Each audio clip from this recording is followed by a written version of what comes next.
Ulitin ko lang ha, unang-una, hindi ko gusto tumakbong president. Di ba nga, kaya nung tinanong ako ng magkapatid na Marcos, ni BBM at ni Senator Amy, kung tatakbo ako, diretso ko sinabi, January of 2021, sabi ko sa inyong lahat, hindi ako tatakbong Pangulo. Totoo yun. Tapos, hindi ako tatakbong Vice President. Kasi hindi naman napag-usapan yon before the deadline of filing of candidacy. Hindi napag-usapan ang pagiging Vice Presidente. Kaya tumakbo akong mayor. Kasi ano bang pangarap ko sa buhay? Maka 3 consecutive terms na mayor ng Davao City. Yun yung pangarap ko. Tapos, pagkatapos ng filing of candidacy, lumapit na sa akin yung magkapatid na Marcos.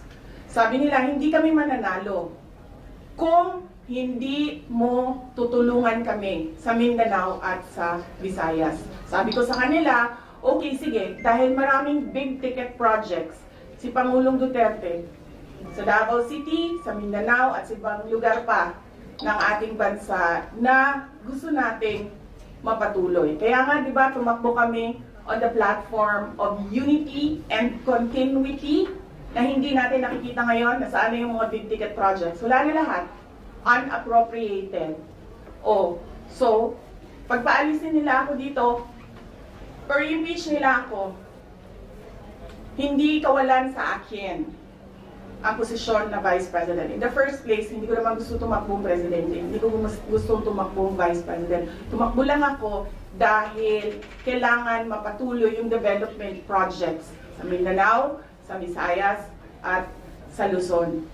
At naisip ko at the time, if I am Vice President, patututukan yung mga proyekto na yon na okay, wala na rin lahat ngayon dahil unappropriated na sila lahat. Do you regret the decision? Do you regret? Do you regret the decision? Of course not. I do not regret running for Vice President kasi imagine ninyo kung ako mayor ngayon at hinahabol-habol nila ako dahil alam nilang pwedeng tumakbo ito sa 2028.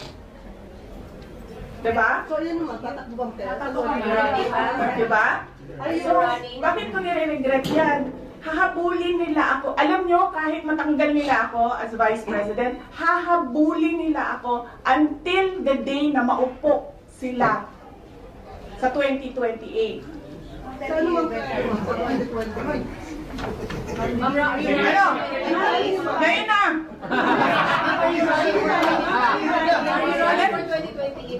Mahirap sagutin ang 2028 kasi imagine niyo, pagbaba ko dito, nahulog ako doon sa hagdanan.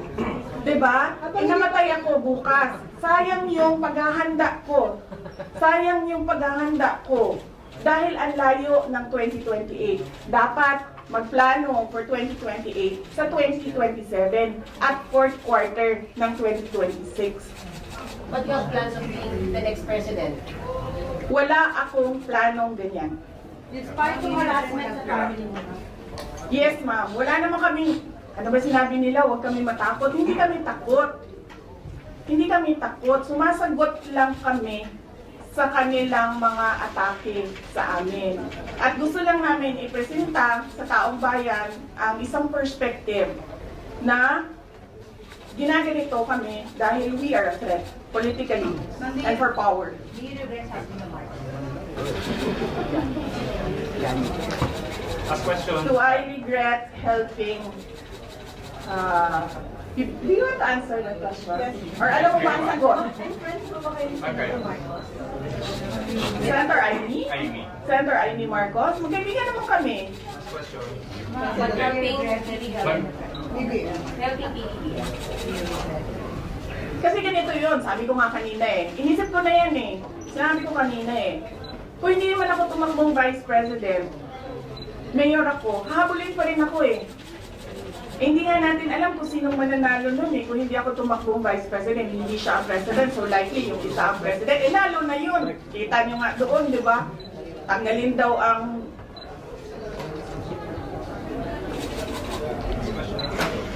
Ano? Ma'am, sabi mo makakabulin ka rin. How would I protect myself? I hire lawyers, ma'am. Yan na lang naman kasi talaga ang magawa ko. Pero kung makikita nyo, hindi na talaga sila sumusunod sa batas, sa harassment nila.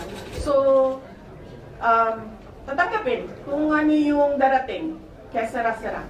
Ma'am, sabi po ni Senator Bato, may mga members ng House na opportunista and principal dahil after previously praising the Duterte administration, ngayon bigla naging critics. Do you share his belief na gano'n na kaya? Ako, lumaki ako sa politics.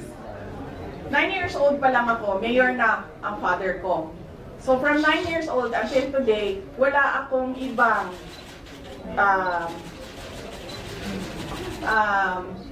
ano ba tawag dyan? Wala akong ibang universe kundi pag-aaral, nung ako'y nag-aaral pa, politika, nung natapos na ako nag-aral. Wala akong problema maghiwalay tayo sa politika. Diba? Kasi hindi naman talaga natin ma-define kung saan tayo bukas sa politics.